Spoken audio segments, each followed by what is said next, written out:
اعوذ باللہ من الشیطان الرجیم بسم اللہ الرحمن الرحیم۔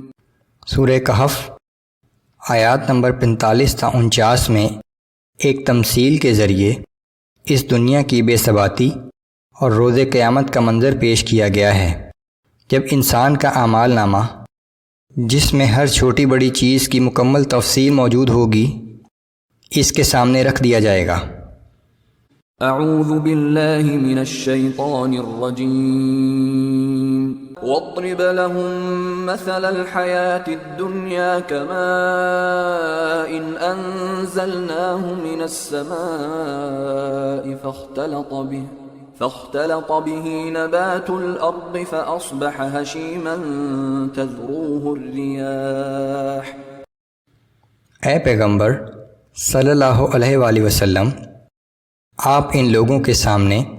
دنیا کی زندگی کی حقیقت بیان کیجیے جو ایسی ہے کہ ہم نے آسمان سے پانی برسایا تو اس سے زمین کا سبزہ خوب گھنا ہو گیا، پھر سب کچھ سوکھ کر ریزہ ریزہ ہو گیا جسے ہوائیں اڑا کر لے جاتی ہیں کہ یہ زمینی زندگی عارضی ہے اور بہت جلد ختم ہو جانے والی ہے۔ وَكَانَ اللَّهُ عَلَى كُلِّ شَيْءٍ مُقْتَدِرًا، اور اللہ ہر کام کرنے پر پوری قدرت رکھتا ہے۔ الْمَالُ وَالْبَنُونَ زِينَةُ الْحَيَاةِ الدُّنْيَا، یہ مال اور اولاد تو صرف دنیاوی زندگی کی رونق ہیں، والباقيات الصالحات خير عند ربك ثوابا وخير املا، باقی رہنے والی چیز تو صرف اعمال صالحہ ہی ہیں جو آپ کے رب کے نزدیک ثواب کے لحاظ سے بھی بہتر ہیں، اور انہی سے اچھی امیدیں وابستہ کی جا سکتی ہیں۔ وَيَوْمَ نُسَيِّرُ الْجِبَالَ وَتَرَى الْأَرْضَ بَارِزَةً وَحَشَرْنَاهُمْ فَلَمْ نُغَادِرْ مِنْهُمْ أَحَدًا، اور وہ دن قابل ذکر ہے جب ہم پہاڑوں کو چلائیں گے اور تم دیکھو گے کہ زمین ایک کھلا میدان ہے، اور ہم تمام انسانوں کو جمع کریں گے اور ان میں سے کسی ایک کو بھی نہ چھوڑیں گے۔ وَعُرِضُوا عَلَى رَبِّكَ صَفًّا، اور سب لوگ آپ کے رب کے حضور صف بستہ پیش کیے جائیں گے۔ لَقَدْ جِئْتُمُونَا كَمَا خَلَقْنَاكُمْ أَوَّلَ مَرَّةٍ بَلْ زَعَمْتُمْ أَن لَّن نَّجْعَلَ لَكُم مَّوْعِدًا، اور ان سے کہا جائے گا کہ بے شک تم ہمارے پاس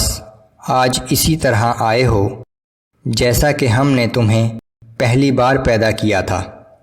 تم نے تو یہ سمجھا تھا کہ ہم نے تمہارے لیے وعدے کا کوئی وقت مقرر ہی نہیں کیا ہے۔ وَوُضِعَ الْكِتَابُ فَتَرَى الْمُجْرِمِينَ مُشْفِقِينَ مِمَّا فِيهِ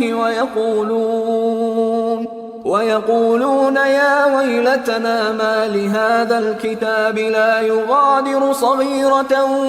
وَلَا كَبِيرَةً إِلَّا أَحْصَاهَا، اور ہر ایک کا اعمال نامہ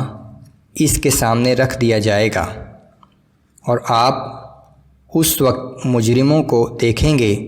کہ وہ اس میں درج اپنے اعمال سے خوفزدہ ہوں گے اور کہیں گے کہ ہائے ہماری بدبختی، اس کتاب نے نہ تو کوئی چھوٹی بات چھوڑی ہے اور نہ بڑی، اس میں ہر بات درج ہے۔